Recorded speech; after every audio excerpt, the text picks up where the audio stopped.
আচ্ছা মা বোনেরা আছে না চলে গেছে? এই মা বোনেরা, এতক্ষণ আলোচনা করিনি অন্যদিকে। কোন ছেলেকে জামাই করবেন? যাই তাই ছেলেকে জামাই করবেন না। খালি একলা বাপের একটা ছেলে দেখে ছুটবেন না, সব একলা বাপের একটা ছেলে সমান নয়। কোন ছেলেকে জামাই করবেন? যে ছেলের মধ্যে কমসে কম দুটো গুণ পাবেন। কটা কটা কটা? দুটো। আর কোন মেয়েকে বৌমা করবেন? খালি সাদা চামড়া দেখে ছুটবেন না, সব সাদা চামড়ার মেয়ে ভালো নয়। বাংলায় একটা কথা আছে, নদীর জল ঘোলা ভালো, জাতের মেয়ে কালো ভালো। কিছু বুঝতে পারছেন? কোন মেয়েকে বৌমা করবেন? যাই তাই মেয়েকে বৌমা করবেন না, যে মেয়ের মধ্যে কমসে কম 6টা গুণ পাবে। এই কোরআনই আছে, এই কোরআনই আছে। দাঁড়ান, আগে ছেলেদেরটা বলি। ছেলেদের কটা গুণ? দুটা। এক নাম্বার, ছেলেটি সৎ ছেলে কিনা খবর নেবে। সৎ কাকে বলে? বক্তব্যের শুরুতেই অনেকক্ষণ ধরে কচলাচ্ছিলাম এই শব্দটাকে নিয়ে, মনে পড়ছে না ভুলে গেছেন? 2 নাম্বার, ছেলেটি কর্মী কিনা খবর নেবেন, পরিশ্রমী, কর্মী, পরিশ্রমী। বাপের হোটেলে খায় এমন ছেলেকে জামাই করবেন না, ফেঁসে যাবেন। কোন মেয়েকে বৌমা করবেন? যে মেয়ের মধ্যে কমসে কম 6টা গুণ পাবেন। কটা কটা কটা? চলুন, কোথায় পাবো? কোরআন আয়াতটা পড়ি। মুসলিমাতিন মুমিনাতিন কানিতাতিন তাইবাতিন আবিদাতিন সাইহাতিন সাইয়িবাতিন ওয়া আবকারা। 28 নম্বর পারা 19 নম্বর পৃষ্ঠার 11 নম্বর লাইন, সূরার নাম সূরা তাহরিমের 5 নম্বর আয়াত। 1 নম্বর, মেয়েটা মুসলমান কিনা খবর নেবেন। 2 নম্বর, মেয়েটি বিশ্বাসী মেয়ে কিনা খবর নেবেন। 3 নম্বরটা খুব ইম্পর্টেন্ট, কানিতাতিন, আনুগত্যশীলা মেয়ে কিনা খবর নেবেন। দূর থেকে খবর নিয়ে দেখবেন মেয়েটি ওর বাপ আর মাকে ভক্তি শ্রদ্ধা করে কিনা খবর নেবেন। দূর থেকে খবর নিয়ে সঠিক তথ্য যদি পেয়ে যান মেয়েটি ওর বাপ আর মাকে ভক্তি শ্রদ্ধা করে না, ও যত সুন্দরী মেয়ে হোক আর যত বড় মুফতি সাহেবের মেয়ে হোক, খবরদার ওই মেয়েকে জীবনে কোনোদিন বৌমা করবে না। কারণ ও ওর নিজের বাম্মাকে ভক্তি শ্রদ্ধা করে না, তোমার বাম্মার প্রতি সহজে এক থালা ভাত দিতে চাইবে না। বেশিরভাগ মেয়েদের সংসার নষ্ট হয় মেয়ের মায়ের কান ভাঙানিতে, ঠিক না ঠিক? যে মেয়ের মা যত বেশি চালাক, ওই মেয়ের কপালে তত তাড়াতাড়ি তলা। এবার আসছি মসজিদ কমিটি। যাকে তাকে মসজিদ কমিটি করবেন না, করবেন না, করবেন না, গোনা হবে। বলে দিচ্ছি আপনাদের, মসজিদ কমিটি যাকে তাকে করবেন না। চলুন, আপনাদের এখানে জুম্মা মসজিদ আছে? আরে ভাই বলুন না। তো ধরুন জুম্মার দিনে একজন মুসলিম যুবক ছেলে সাদা পায়জামা পাঞ্জাবি পরে, সাদা টুপি পরে মসজিদে উঠেছে জুম্মার নামাজ পড়তে, বাংলা মদ খেয়ে। কি বললাম? বাংলা মদ। এখন বাংলা মালের প্যাক 30 টাকা, ইংলিশ মালের দাম এখন বেশি। হুইস্কি, কিংফিশার, ম্যাকডোনাল্ড, বেলাক, ওয়াইন, রিডমিল, ব্লক, ব্রাইন, এসব মদের নাম বললাম রে বাপ, যারা খায় তারা বুঝতে পারছে। সেদিন এরকম একটা মদ, এরকম মদের নাম বলছি, একটা বুড়ো অপর বুড়োকে বলছে, দেখছি দেখছি হুজুর কেরম কোরআনের আয়াত বলছে, লাউঠা রাগ করবেন না। চলো, কারণ কি জানেন, কোরআন কিনে গবেষণা করতে গিয়ে বেশ কিছু তথ্য গবেষণা করতে গিয়ে পাওয়া গেছে বাপ, সেগুলো বলছে আপনাদের। চলো, তো এবার আসছি, ছেলেটি মসজিদে উঠেছে মদ খেয়ে জুম্মার নামাজ পড়তে, আপনারা কি করবেন? বের করে দেবেন। ছেলেটি বের হতে না চাইলে ঘাট ধরে মেরে বের করে দেবেন। ছেলেটির অপরাধ মদ হারাম খাবার, মসজিদ পবিত্র স্থান, হারাম খাবার খেয়ে পবিত্র স্থানে উঠেছে, তাই তাকে বের করে দিলেন। বের হতে চাইল না, মেরে বের করে দিলেন। সত্যি মেদিনীপুরের মানুষ তো অনেক উন্নত মানের মানুষ আপনারা। এই মুসলমান, মদখোরকে মসজিদ থেকে মেরে বের করে দিলে, আর সুদখোরটাকে মসজিদের সেক্রেটারি বানিয়ে দিলে। মদখোরকে মসজিদ থেকে মেরে বের করে দিলে, আর জেনাখোরটাকে মসজিদের সভাপতি বানিয়ে দিলে। আসলে আমরা এমন মানুষ না, আমরা এমন মানুষ নিজের পাপের বাটখারা দিয়ে অন্যের পাপ ওজন করি। নিজে বাটখারা বোঝে? বাটখারা বোঝে কি বলে? বাটখারা ওজন করে কি বলেন? তো নিজের পাপের বাটখারা দিয়ে অন্যের পাপ ওজন করি, নিজের পাপ কোনোদিন ওজন করিনি। আমরা এমন মানুষ না, দুধওয়ালা লোকের বাড়ি বাড়ি যায়, দুধ কিনে কেউ সহজে খেতে চায় না। মদওয়ালা দোকান দিয়ে বসে আছে, ও করে কি দেখবেন, মোটর সাইকেলে তেল পুড়িয়ে মদ কিনে খেয়ে মারামারি করে হাজি সাহেবের বেটা রমজান মাসে থানার লকাপে চুম মেরে বসে আছে। দুধওয়ালা কোথায় গিয়েছিল? ওর বাড়ি গিয়েছিল, খাই নাই। আমরা এমন মানুষ না, দুধওয়ালাকে বলি এই দুধে পানি দিসনি তো, আর মদে পানি ঢেলে খাই। আমরা এমন মানুষ না, 100 টাকা চোরকে 100 টাকা চোরকে গাছে বেঁধে মারি, 1000 কোটি টাকার চোরকে স্টেজে তুলে ফুলের তোড়া দিয়ে সংবর্ধনা জানিয়ে স্যালুট জানাই। ঠিক না বেটি? আমরা এমন মানুষ না, চালনি বোঝেন? চালনি, আটা চালে মা বোন না কি বলেন? চালনি। চালনির পিছনে ছিদ্র কটা? অগণিত ছিদ্র। আর সূচের পিছনে ছিদ্র কটা? একটা। তো চালনি একদিন সূচকে বলছে, কে বলছে বাবা? চালনি। কাকে বলছে? সূচকে। চালনি সূচকে বলছে তোর পিছনে ছিদ্র কেন বে? তা সূচ কি উত্তর দেবে? আপনারাই বলুন। চালনি সূচকে বলছে তোর পিছনে ছিদ্র কেন? তা সূচ কি উত্তর দেবে? আমার তো একটা, তোর 1000টা। বাবাজি ছোট্ট একটা উদাহরণ দিচ্ছি। একটা আঙুল আপনাদের দিকে লাগিয়ে বললাম আপনি চিটিং বাজ, সরি ক্ষমা চেয়ে নিলাম। উদাহরণ দিচ্ছি, একটা আঙুল আপনার দিকে লাগিয়ে বললাম আপনি চিটিং বাজ। 3টা আঙুল কোন দিকে? নিজের দিকে, মানে টিবিল চিটিং বাজ। কি ভাবলাম?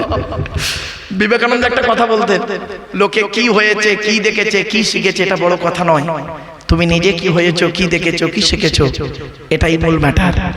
এতক্ষণ আপনাদের কাছে আমি বাস্তব জীবন থেকে কিছু কথা তুলে ধরছিলাম। এবার একটু আরো একটু কড়া কড়া কথা হবে, অসুবিধা হবে? হ্যাঁ, একবার তাকবীর, নারায়ে তাকবীর, নারায়ে তাকবীর। একবার দরুদ শরীফ, আল্লাহুম্মা সাল্লি আলা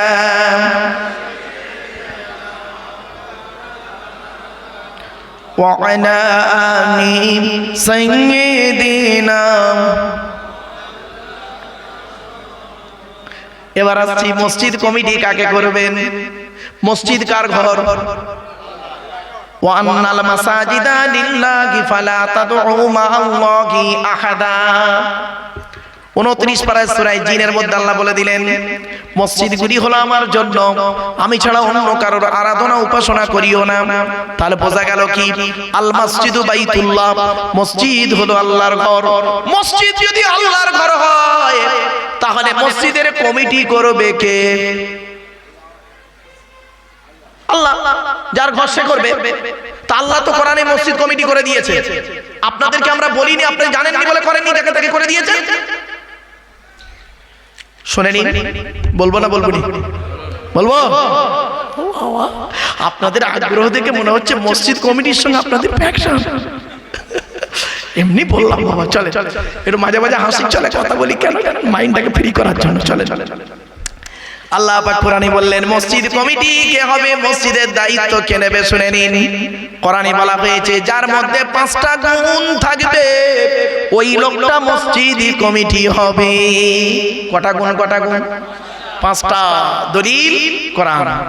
ইন্নামা ইয়ামুরু মাসাজিদাল্লাহি মান আমানা বিল্লাহ ওয়াল ইয়াউমিল আখিরি ওয়া আকামাস সালাতা ওয়া আতাজ যাকাত ওয়া লাম ইয়াখশা ইল্লাল্লাহ ফাআসা উলাইকা আন ইয়াকুনু মিনাল মুহতাদিন।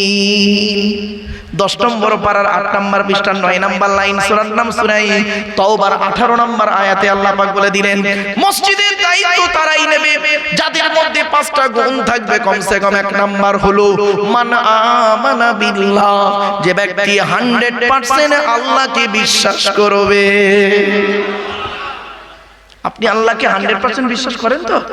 হ্যাঁ, একটা উদাহরণ দেবো হ্যাঁ, কোরআন থেকেই দিই। ফাইদা, আপনি বলেছেন কিন্তু 100% আল্লাহকে বিশ্বাস করি, হ্যাঁ, দলিলটা কোরআন থেকে দিচ্ছি।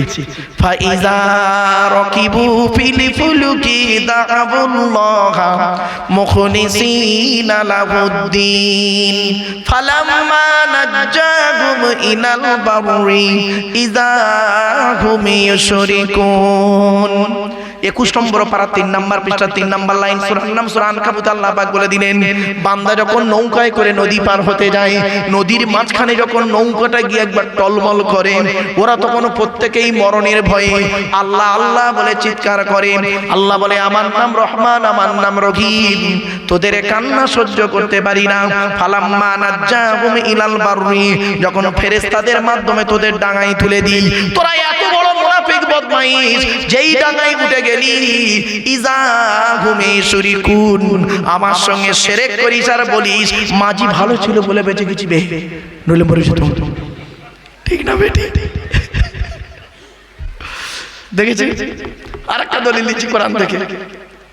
ফাইদা মাসাল ইনসানা দুররু দাআনা লিযামবিহি আও কাইদান আও কাইমা ফালাম্মা কাশাফনা আনহু দুররহু মাররা কাআল্লাম ইয়াদউনা ইলা দুররিম মাসসা।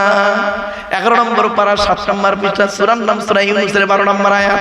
কোরআন জানিয়ে দিয়েছে বাপ, আল্লাহর কোরআন বলছে, এ মানব জাতি এমন, এরা যখন কোনো বিপদে পড়ে দাঁড়িয়ে বসে শুয়ে কাকুতি মিনতি করে আমার কাছে কান্নাকাটা করি। ঠিক না বেটি? স্ত্রীর পেটে বাচ্চা, ডাক্তার বলেছে নরমালের বাচ্চা সিজার করতে হবে, ও এবার রব্বানা জালামনা শুরু করেছে। 10 মাস 10 দিন ওর বইয়ের পেটে বাচ্চা ছিল, একদিনও আল্লাহকে ডাকেনি। আর যেই ডাক্তার, সারা ডাক্তার সবসময় বলেছে তো, ডাক্তার বলেছে, ও ডাক্তারকে বলেছে, স্যার আমার বইয়ের পেটের বাচ্চা নরমালে না সিজারে? তা ডাক্তার বলল, আল্ট্রাসাউন্ডে করে আর ব্লাড টেস্ট করে যা বুঝলাম তোর বইয়ের পেটের বাচ্চা হলো নরমালে। ও তখন বলছে, স্যার নরমালে বাচ্চা হলে কত টাকা খরচা? তো ডাক্তার বলল 20,000 টাকা। ওর ব্যাংকে আছে 50,000 টাকা। কত আছে? 50,000 টাকা। মনে মনে ভাবছে, আমার আল্লাহর ডাকার দরকার নেই, নামাজ পড়ার দরকার নেই। 50,000 টাকা ব্যাংকে আছে, অসুবিধে কি? 20,000 টাকা ডাক্তার নাই যাবে, 30,000 টাকা তো থাকবে, ব্যাস ভালো। আল্লাহকে ডাকে না? ফেরেশতারা বলছে, আল্লাহ ও একবার আপনার ডাকছে না। তা আল্লাহ বলছে, দাঁড়া না, টাইম হোক, ঠিক ডাকবে, দেখ না। এবারে হঠাৎ একদিন রাত 12টার সময়, শীতকাল রাত 12টায় ওর বইয়ের প্রসব বেদনা উঠেছে। ও ডাক্তারকে ফোন করেছে, স্যার আমি অমুক পেশেন্টের স্বামী বলছি। হ্যাঁ বল, কি হয়েছে? স্যার আমার বইয়ের প্রসব বেদনা উঠেছে, তাড়াতাড়ি তুই নিয়ে চলে আয় মেদিনীপুরের অমুক একটা নার্সিং হোমে। বলে দিল, জাস্ট এই নার্সিং হোমে নিয়ে চলে আয়। ও করলো কি, তাড়াহুড়ো করে পাশের বাড়ি থেকে একটা গাড়ি নিয়ে বউকে নিয়ে সোজা নার্সিং হোম। রাত 12টা বাজে, শীতকাল। ও ডাক্তার করেছে কি, সঙ্গে সঙ্গে ঘুম থেকে উঠে এসে সঙ্গে সঙ্গে সে ওটির একটা ড্রেস আছে, দেখবেন ওটির ড্রেস পরে, মুখে মাস্ক পরে সঙ্গে সঙ্গে ওর বউকে নিয়ে ওটির ভেতরে ঢুকে গেল। আর দেখবেন ওটির সামনে একটা বেঞ্চি পাতা থাকে, দেখেছেন তো? বেঞ্চি পাতা থাকে, আর সামনে একটা লাল বাতি জ্বলে। দেখবেন এগুলো শিখে নেন, জানি না তো মুসলমান তো বসে থাকে। এবার ও বসে বসে কি করে বলুন, ওর বউকে নিয়ে তো ডাক্তার গেল ওটির ভিতরে বাচ্চা ডেলিভারি করাতে। ও বসে বসে কি করে দেখুন, ঠিক এইভাবে করে, দেখুন আমার দিকে তাকান।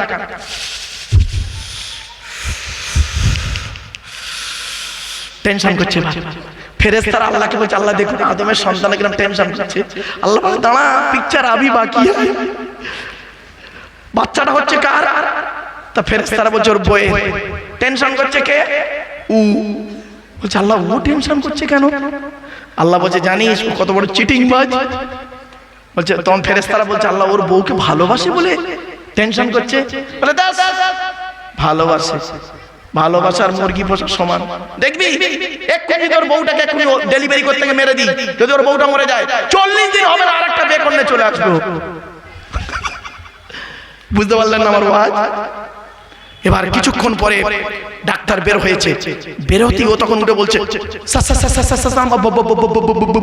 মানে আমার বইয়ের খবর কি, টেনশনে ওর মুখের ভাষা জড়িয়ে গেছে। ডাক্তার কি বলছে শুনুন। ডাক্তার মুখ থেকে মাস্কটা খুলে বলছে, তোকে বলেছিলাম নরমালে জানিস, কিন্তু মাথাটা উপরের দিকে, ঠ্যাংটা বেঁকে আছে, আলামত ভালো নয়। স্যার কি হবে? এক্ষুনি সিজার করতে হবে আর দুটো অপারেশন করতে হবে। ওই মুখের দিকে তাকানো এমন করছে। স্যার টোটাল কত টাকা খরচা? তো ডাক্তার বলছে মোটামুটি ধরে নে 1.5 লক্ষ টাকা। কত কত কত কত ওর ব্যাংকে আছে কত? এবার রব্বানা জালামনা আনফুসানা হুজুর মিশা মরিচাপ দোয়া করো, ঠিক না বেটি? এবার কান্নাকাটা শুরু করবে। এরপরে এবার করেছে কি, বলছে স্যার আমি এই মুহূর্তে পাবো কোথায়? বলে দেখ আমি তো আর বলতে পারবো না, তুই এক কাজ কর, তুই ব্যবস্থা কর, নইলে আমার দ্বারাই সম্ভব নয়। সঙ্গে সঙ্গে ডাক্তারের দুটো পায়ে জড়িয়ে ধরেছে। ডাক্তার বলে দাঁড়া দাঁড়া দাঁড়া দাঁড়া, কি হচ্ছে? তোর বাড়ি কোথায় রে? স্যার আমার বাড়ি হলে ইলাইগঞ্জে। ইলাইগঞ্জে তোর বাড়ি? ও তোর বাপের নাম কি রে? আমারও তো ইলাইগঞ্জের পাশে বাড়ি। তোর বাপের নাম কি? স্যার চিটিংবাজ আলী মোল্লা। ও আচ্ছা, ও তোর বাপ আর আমি একসঙ্গে 4 পাস করেছি প্রাইমারি স্কুল থেকে, জানিস? তোর বাপ চাষ করতে গেল আর আমি ডাক্তারি পড়তে গেলাম। তো যাই হোক তুই তো আমার ক্লাসমেটের ছেলে।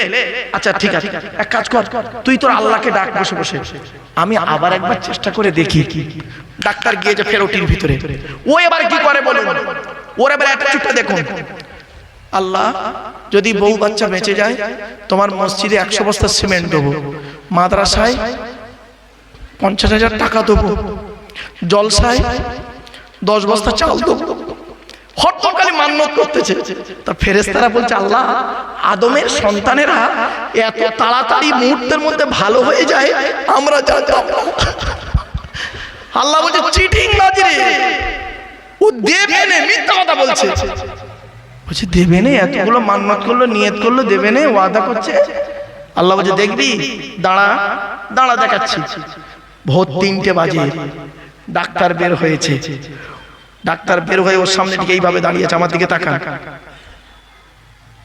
ও ভেবেছে আমার বউ বাচ্চা মরে গেছে, স্বাভাবিক।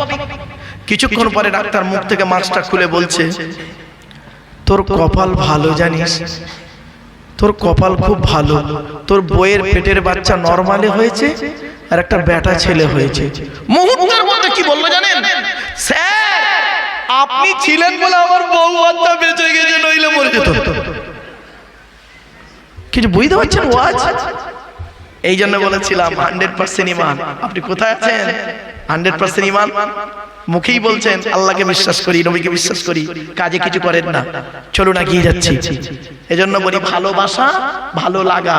এই জন্য বক্তব্য শুরুতেই বলেছিলাম, খালি মুখে বললে হবে না আই লাভ মুহাম্মদ সাল্লাল্লাহু আলাইহি ওয়াসাল্লাম, এর নাম ভালোবাসা নয়, প্র্যাকটিক্যাল করে দেখিয়ে দেওয়ার নাম ভালোবাসা।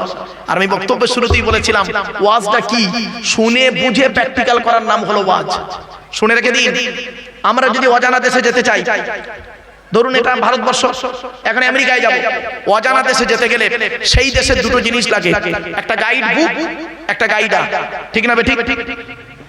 তো আল্লাহ পাক বলছেন মায়ের পেট থেকে তোদেরকে আমি বের করেছি, আল্লাহু আখরাজাকুম মিন বুতুনি উম্মাহাতিকুম লা তা'লামুনা শাইয়্যা ওয়া জাআলা লাকুমুস সামআ ওয়াল আবসারা ওয়াল আফইদা লাআল্লাকুম তাশকুরুন। 14 নম্বর পারা 14 নম্বর পৃষ্ঠা 12 নম্বর লাইন, সূরা নাম সূরা নাহাল। আল্লাহ বলছেন আমি আল্লাহ তোদেরকে তোদের মায়ের পেটের ভিতর থেকে বের করেছি, লা তা'লামুনা শাইয়্যা, পৃথিবীর কোনো ভাষাই তুই জানতি কিনা, ওয়া জাআলা লাকুমুস সামআ, শোনার জন্য তোর কান দান করেছি, ওয়াল আবসারা, দেখার জন্য চোখ দান করেছি, ওয়াল আফইদা, বোঝার জন্য হৃদয় দান করেছি। কেন? লাআল্লাকুম তাশকুরুন, যাতে করে আমার শুকরিয়া আদায় করিস। তো পৃথিবীতে আল্লাহ পাক বলছেন বান্দা শোন, মায়ের পেটে হলো একটা জগৎ, মায়ের পেট থেকে পৃথিবীর জমিনে পাঠিয়েছি। এই পৃথিবীতে কিভাবে চলবি, চলার জন্য আমি দুটো জিনিস পাঠিয়েছি, এই পৃথিবীর একটা গাইড বুক পাঠিয়েছি আর এই পৃথিবীর একটা গাইডার পাঠিয়েছি। তোকে একা পাঠাইনি। গাইড বুকটার নাম হলো দি হলি কোরআন আর গাইডারটার নাম হলো মুহাম্মদ সাল্লাল্লাহু আলাইহি সাল্লাম। আপনি গাইড বুকটাকেও ফলো করেননি আর গাইডারটাকেও ফলো করেননি। এই গাইড বুক আর গাইডার ছেড়ে দিয়ে তৃতীয় ব্যক্তির অনুসরণ করেছেন, ফেসে গেছেন। শুধু তাই নয়, কম্পিউটার শিখতে গেলে দুটো জিনিস লাগে, একটা থিওরি আর একটা প্র্যাকটিক্যাল। কি বললাম? Theory, practical. তো ইসলামে দুটো জিনিস আছে, থিওরি, প্র্যাকটিক্যাল। ইসলামের থিওরিটার নাম কোরআন, প্র্যাকটিক্যালটার নাম হলো মুহাম্মদ সাল্লাল্লাহু আলাইহি ওয়াসাল্লাম। জোরে বলুন। কোরআনে বলা হয়েছে আকিমুস সালাত, নামাজ কায়েম করো। কিভাবে করবেন? প্র্যাকটিক্যাল করে মুহাম্মদ সাল্লাল্লাহু আলাইহি ওয়াসাল্লাম দেখিয়ে গেলেন। কোরআনে বলা হয়েছে ইয়া আইয়ুহাল্লাযীনা আমানু কুতিবা আলাইকুমুস সিয়ামু কামা কুতিবা আলাল্লাযীনা মিন ক্বাবলিকুম লাআল্লাকুম তাত্তাকুন। রোজা আদায় করো। কিভাবে করবেন? প্র্যাকটিক্যাল করে মুহাম্মদ সাল্লাল্লাহু আলাইহি ওয়াসাল্লাম দেখিয়ে গেছেন। কোরআনে বলা হয়েছে ইবাদত করো। কিভাবে করবেন? প্র্যাকটিক্যাল করে দেখিয়ে গেলেন মুহাম্মদ সাল্লাল্লাহু আলাইহি ওয়াসাল্লাম। কোরআনে বলা হয়েছে ব্যবসা করো। কিভাবে করবেন? প্র্যাকটিক্যাল করে দেখিয়ে গেলেন মুহাম্মদ সাল্লাল্লাহু আলাইহি ওয়াসাল্লাম। প্রত্যেকটা আয়াত তুলে যদি মানে করি না টাইম যাবে, জাস্ট শুধু আপনাদের ইঙ্গিতটা দিয়ে গেলাম। তো আমরা থিওরিও ফলো করিনি, প্র্যাকটিক্যালও ফলো করিনি, তো মার তো আমরা খাবই। এই জন্য অনুরোধ করে বলে যাচ্ছি, চলুন। তাহলে এক নাম্বার হলো মসজিদ কমিটি হবে। এক নাম্বার কি ভুলে গেছেন? কি? মান আমানা বিল্লাহ, যে ব্যক্তি 100% আল্লাহকে বিশ্বাস করবে ওই লোকটা মসজিদ কমিটি হওয়ার যোগ্য ব্যক্তি। দুই নাম্বার হলো ওয়াল ইয়াউমিল আখির, কিয়ামতকে 100% বিশ্বাস করতে হবে। শুধু মুখে বললে হবে না, এখানে বসে বসে ভাবুন আমাকে কবরে শুতে হবে, কবরে আমার শুতে হবে, জবাব আমাকে দিতে হবে। আল্লাহ ছাড় দেয়, ছেড়ে দেয় না, মনে রাখবেন। কোথায় আছেন আপনি? তিন নাম্বার হলো ওয়াকামাস সালাত, 5 ওয়াক্ত নামাজ আদায় করতে হবে। ও বাবা, কত মসজিদ কমিটি আছে 5 ওয়াক্ত নামাজ পড়ে না, ঠিক না বেটি? 4 নাম্বার হলো ওয়াতাজ যাকাত, যাকাত আদায় করতে হবে। যদি গরিব হয় আদায় করতে হবে না, যদি যাকাত ফরজ হয় আদায় করতে হবে। 5 নাম্বার হলো ওয়ালাম ইয়াখশা ইল্লাল্লাহ, আল্লাহ ছাড়া কাউকে ভয় করবে না। এই 5টা গুণ যার মধ্যে থাকবে ওই লোকটা মসজিদ কমিটি হওয়ার যোগ্য ব্যক্তি। জ্ঞানী গুণী বুদ্ধিজীবী মানুষ বাবাজিরা বাড়ি থেকে ভাববেন আজকের আলোচনা চলছিল কি? আল্লাহর কোরআন নিয়ে বসেছি, কোরআন কার বাণী? জোরে বলুন। মসজিদ কার ঘর? এজন্য আপনাদের বলে যাচ্ছি বাবা, মসজিদ হলো আল্লাহর ঘর, মসজিদ কমিটি হয়ে গেছে। এবারে যিনি মসজিদে নামাজ পড়ায় তাকে কি বলে? জোরে বলুন। শুনে নিন, মসজিদে নামাজ আল্লাহর দরবারে কবুল করাতে গেলে, মসজিদে নামাজ আল্লাহর দরবারে কবুল করাতে গেলে ইমাম সাহেবদের মাইনে বেশি করে দেবেন। যে মসজিদে ইমামের মাইনে কম, যে মসজিদে ইমামের মাইনে কম, ওই মসজিদের মুসল্লিদের নামাজ আল্লাহর দরবারে কবুল হওয়া মুশকিল আছে। যদি বলেন ফতোয়া, বহুদিন থেকে ফতোয়া লিখছি বাবা, আমার একবার মূর্খ ভেবো না বাবা। 19টা বছর আমি ইমামতি করেছি, 400 টাকা মাইনে। আমার জীবনে 4-3 জন লোককে পেয়েছিলাম, তিনটে পেয়েছিলাম। তার মধ্যে 2টো কবরে ঢুকেছে আর একটা বেঁচে আছে। বর্তমানে ইমাম সাহেবকে বলি আরে ওটা মরেছে না বেঁচে আছে? তা বলে না বেঁচে আছে, আমি যেদিন মরবে ও জানা যায় আমি যাবো। এত জান জ্বালিয়েছে আমার। 3টে প্রায় মসজিদে 2-1টা করে থাকে, দেখবেন 2-1টা থাকে এরকম। কোথায় কিছু নেই। বাড়িতে বউয়ের সঙ্গে ঝগড়া করে পারে না, ছেলের সঙ্গে ঝগড়া করে পারে না, বৌমার সঙ্গে ঝগড়া করে পারে না, মসজিদে আছে ইমাম সাহেবের কাছে মজা করতেছে, ঠিক না বেটি? হঠাৎ ঝড় বৃষ্টি হয়েছে বৈশাখ মাসে, বৈশাখ মাসে ঝড় বৃষ্টি হয়েছে, রাতের বেলা ঝড় বৃষ্টি হয়ে গেছে। ও মসজিদে এসছে ফজরের সময়, এসে হটপট খালি মসজিদের খালি এই সুইচগুলো মারতেছে, টপ টপ করে খালি সুইচ মারতেছে। এখন পাকাও চলে না, কারণ লাইটও চলে না। সব কটা সুইচ মারার পরে ইমাম সাহেব ডাকছে, ইমাম সাহেব। ইমাম সাহেব বেচারা তো পর মানুষ, কি হয়েছে বাবা? পাকা ঘরে না কেন বলো? এই রাতের বেলা ঝড় হয়েছে, কারেন্ট নেই বলে পাকা ঘরে তুই সুইচ মারলে হবে?